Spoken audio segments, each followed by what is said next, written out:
తెలంగాణ రాష్ట్రంలో మరో నూతన పార్టీ ఆవిర్భవించింది.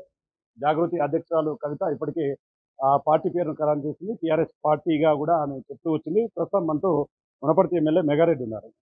సార్ ఏంటి ఎలా చూడాలి? ఈరోజు రాష్ట్రంలో మరో కొత్త పార్టీకి శ్రీకారం చుట్టారు. ఖచ్చితంగా రాబోయే రోజుల్లో అధికారం తమదేనంటూ కూడా ఆమె చెప్తూ వస్తుంది. దాన్ని ఎలా చూస్తారు?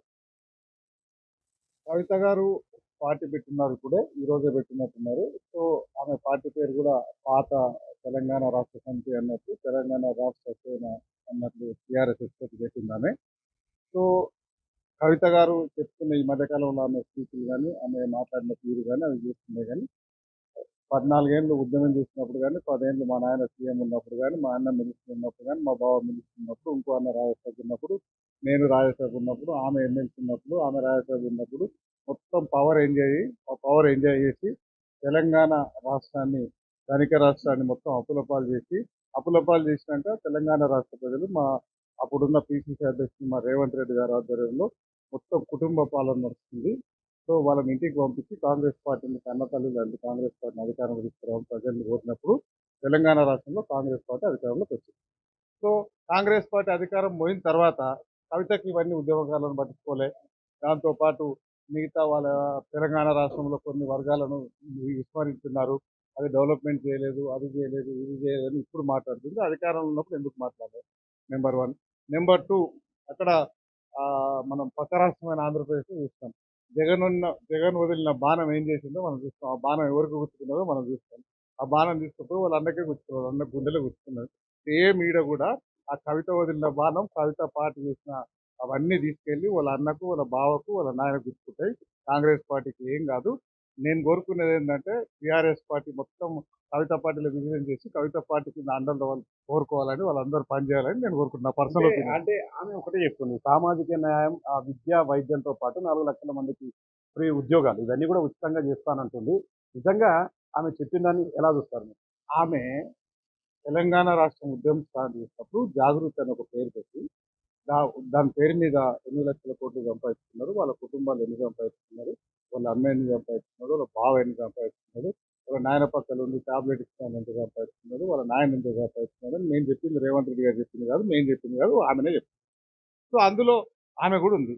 లక్షల కోట్లు తెలంగాణ ప్రజల రక్తం, తెలంగాణ ప్రజల చెమటను దోచుకొని ఆ వాటాలలో పంచాయతీ వచ్చి ఆమెకు వాటా ఇయ్యనందుకు వాళ్ళ కుటుంబం మీద పేరుతోనే తెలంగాణ రాష్ట్రం మీద పడుతుంది. సో ఆమెను వాళ్ళ నాయననే నమ్మలే. ఉద్యమకారుడు అని చెప్పుకున్నట్టు, నేనే జాతిపితని అని చెప్పుకున్నట్టనే తెలంగాణ ప్రజలు నమ్మలేదు. విధ్వంసం చేశారు పద్ధతి. ఈమెను ఎవ్వరు నమ్మరు. ఒకవేళ ఆమె ఆమె ఆ పార్టీ పెట్టడం వల్ల ఎవరికైనా నష్టం జరుగుతుందంటే వాళ్ళ కుటుంబానికే జరుగుతుంది. మిగతా ఎవ్వరికి మా కాంగ్రెస్ పార్టీకి వచ్చే నష్టం ఏం లేదు. కాంగ్రెస్ పార్టీ పుట్టినప్పటి నుంచి ఇంత పెద్ద చరిత్రలో సముద్రం లాంటి కాంగ్రెస్ పార్టీలో ఈ అల్లాటప్ప పార్టీలు ఎన్ని వస్తాయి, ఎన్ని పోతాయి, కాంగ్రెస్ పార్టీకి ఏం కాదు. అంటే సో ఇంకో మాట మాట్లాడింది ఆమె. అంటే తెలంగాణ రాష్ట్రంలో కాంగ్రెస్ పార్టీ బడుగు బలైన వర్గాలను విస్మరించింది. కాబట్టి తను రాబోయే రోజుల్లో ఇదే ఎజెండాగా పనిచేయబోతున్నానని కూడా అంటుంది. దాన్ని ఎలా చూస్తారు? కాంగ్రెస్ పార్టీ పుట్టిందే బడుగు వర్గాల కోసం పుట్టింది. సో 10 సంవత్సరాలు వాళ్ళకి అధికారం ఇస్తే ప్రజలకు ఏం చేసిండ్రు? డబుల్ బెడ్రూమ్ ఇల్లు కట్టించారా? దళితులకు 3 ఎకరాల పొలం ఇచ్చిండ్రా? ఉద్యమకారులకు మేము మంచి ప్రయారిటీ ఇస్తాం, వాళ్ళకి ఉద్యోగాలు ఇస్తాం, వాళ్ళకి ఇండ్లు ఇస్తాం, ప్లాట్లు ఇస్తాం అన్నారు, ఇస్తున్నారా? తెలంగాణ రాష్ట్ర ప్రజలకు ఏం చేస్తున్నారు? సో కాంగ్రెస్ పార్టీ అంతకు ముందు ఉన్నప్పుడు ఇందిరాగాంధీ గారు ఉన్నప్పుడు, అంతకుముందు రాజశేఖర రెడ్డి గారు ఉన్నప్పుడు, మళ్ళీ ఇప్పుడు రేవంత్ రెడ్డి గారు వచ్చినప్పుడు మేము ఇచ్చిన స్కీమ్స్ మహిళలకు 200 ఫ్రీగా ఆర్టీసీలో తిరిగేది కానీ, పేద ప్రజలకు 200 యూనిట్ల వరకు ఫ్రీ పవర్ కానీ, దాంతోపాటు 5 లక్షల ఆరోగ్యశ్రీ 10 లక్షలు కానీ, రైతులకు రైతు భరోసా కానీ, ఒకటే ఒక సిగ్నేచర్తోనే 26 లక్షల మందికి 21,400 కోట్లతోన రుణమాఫీ చేసే చరిత్ర కానీ, ఫ్రీ కరెంట్ ఇచ్చింది కానీ, ఫ్రీ వాటర్ ఇచ్చింది కానీ, నాగార్జున సాగర్ కట్టింది కానీ, శ్రీశైలం కట్టింది కానీ, జీరాల కట్టింది కానీ, కేఎల్ఐ కట్టింది కానీ, ఏది చేసినా రైతులకు నీళ్ళు ఇచ్చినా, రైతులకు రుణాలు ఇచ్చినా, రుణమాఫీ చేసినా, ఫ్రీ పవర్ ఇచ్చినా, రేషన్ కార్డులు ఇచ్చినా, సన్న బియ్యం ఇచ్చినా, పేద ప్రజల కోసం పుట్టిందే కాంగ్రెస్ పార్టీ. సో వాళ్ళు రిచ్ వాళ్ళంతా. హైదరాబాద్‌లో ఇన్నోవా కార్లు కొనటానికి స్టార్ట్ చేస్తే, ఆర్టీసీ బస్సులు కొనటానికి స్టార్ట్ చేస్తే, హైదరాబాద్‌లో వాళ్ళకి ఎక్కడెక్కడ పొలాలుంటే అక్కడక్కడ అవన్నీ డెవలప్‌మెంట్ చేసుకొని వాళ్ళు, వాళ్ళ కుటుంబం బాగుపడ్డారు.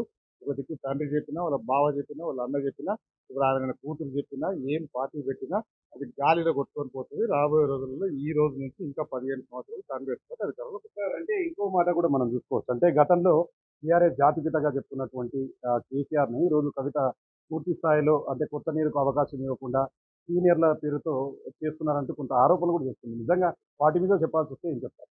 వాటి మీద నేను చెప్పేది ఏంటంటే మా జీవన్ రెడ్డి గారి గురించి ఉద్దేశించి ఆమె చెప్పింది. జీవన్ రెడ్డి గారికి కాంగ్రెస్ పార్టీ 12 సార్లు బీఫామ్ ఇచ్చింది. సో కాంగ్రెస్ పార్టీ ఆయనకేం తక్కువ చేయలేదు. చాలా గౌరవించింది. వాళ్ళు కూడా కొంచెం ఓపిక పట్టుకోమని చెప్పింది. ఎప్పుడు పవర్ ఉన్నా లేకపోయినా ఆయనకు చాలా గౌరవించింది.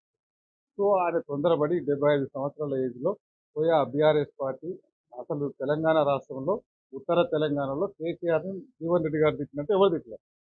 సో అంత అంత తిట్టిండు కాళేశ్వరం దాని మీద గాని, వేరే దాని మీద గాని, ఇంకో దాని మీద రాళ్ళతోని కొట్టాలన్నా అన్నీ మాట్లాడిండు ఆయన. ఆయన ఎందుకో తొందరపడి నిర్ణయం తీసుకున్నాడు. సో అదే విషయం కవిత చెప్పింది. మొన్న మా సీఎం గారు చెప్పిండ్రు. ఇప్పుడు కవిత చెప్పింది. సో బీఆర్ఎస్ పార్టీ పరిస్థితి మీరు ఊహించుకోవచ్చు. 75 ఏండ్ల ఆ నాయకుడిని. ఇప్పుడు జీవన్ రెడ్డి గారికి కొత్తగా ఏం చేయాలి? ఎమ్మెల్యే చేసిండు, ఎమ్మెల్సీ చేసిండు, అండ్ మినిస్టర్ చేసిండు. కొత్తగా పోయి అందులో పోయి ఏం చేసేది? చేతులు కట్టుకొని నిలబడడం తప్ప. ఆ దొరల పాలన కింద ఈయన పోయి చాలా రోజులు పనిచేయడు. ఈయనకు అసలు గౌరవం ఇయ్యరు. మరి కేసీఆర్ పాలసీ ఏంటంటే ఫస్ట్ టైం పిలిచినప్పుడు బెడ్‌రూమ్‌లో పిలుస్తాడు, పెడతాడు. సెకండ్ టైం పిలిచినప్పుడు హాల్‌లో పిలుస్తాడు. థర్డ్ టైం అసలు కలవనే కలవడు. పెద్ద పెద్ద లీడర్స్ గద్దర్ లాంటోళ్ళు, ఈటెల రాజేందర్ లాంటోళ్ళనే గేట్ ముందర పెట్టి లోనికి తీసుకురావడం జీవనాన్నకు గౌరవిస్తారని మేము అనుకోం. ఇప్పటికి కూడా మా జీవన్ రెడ్డి గారికి మేము రిక్వెస్ట్ చేస్తున్నాం. ఇంటికి రమ్మని చెప్తున్నాం. సో చివరగా ఒక మాట అంటే గతం నుంచి కూడా చూస్తున్నాం. ఆ పార్టీ పేరు అచ్చి రాలేదని చెప్పి బీఆర్ఎస్ పోయినాం. మళ్ళీ టీఆర్ఎస్ వస్తామంటారు. కానీ ఈరోజు అకస్మాత్తుగా కవిత ఒక్కసారిగా టీఆర్ఎస్ పార్టీ తనే పెడుతున్నట్టు చెప్పడంతో కొంత కార్యకర్తలు కూడా కొంత గందరగోళానికి లోనైనటువంటి పరిస్థితి. నిజంగా ఈ పేర్ల మార్పు ఎవరికి నష్టం చేకూరుస్తుందంటే ఏం చెప్తారు? ఇప్పుడు మాకసలు సంబంధం లేని ఇష్యూ అదే. టీఆర్ఎస్ పార్టీ, బీఆర్ఎస్ పార్టీ అనేది వాళ్ళ ఇంటోళ్ళు. ఆమె చాలా మాట్లాడింది. అసలు ఈడేం కొట్టిందని ఇంకో మాట ఈడేం పీకిందని మీరు వేరే రాష్ట్రంలో పార్టీ ఆఫీసులు పెట్టిందని తిట్టింది. ఉద్యమకారులకు ఏం చేసిందని పెట్టింది. ఇంకేం చేసిందని చెప్పింది. సో మాకు కేసీఆర్ అయితేంది, కవిత అయితేంది ఎవరైతేంది ఎవరో ఒకరే మిగులుతారు కదా! వాళ్ళిద్దరిట్లో ఒకరే మిగులుతారు. అప్పుడు చూసినాం కదా మనం ఆంధ్రాలో. జగను, షర్మిలమ్మ. జగన్ గారు మిగిలిండ్రు. షర్మిలమ్మ కాంగ్రెస్‌లోకి వచ్చింది. వీళ్ళిద్దరిట్లలో ఎవరైనా మళ్ళీ కాంగ్రెస్‌లోకి వస్తారు. ఒక్కరే మిగులుతారు. మాకు పోటీ ఒక్కరితోనే ఉంటది. మాకేమి ఇవ్వదు.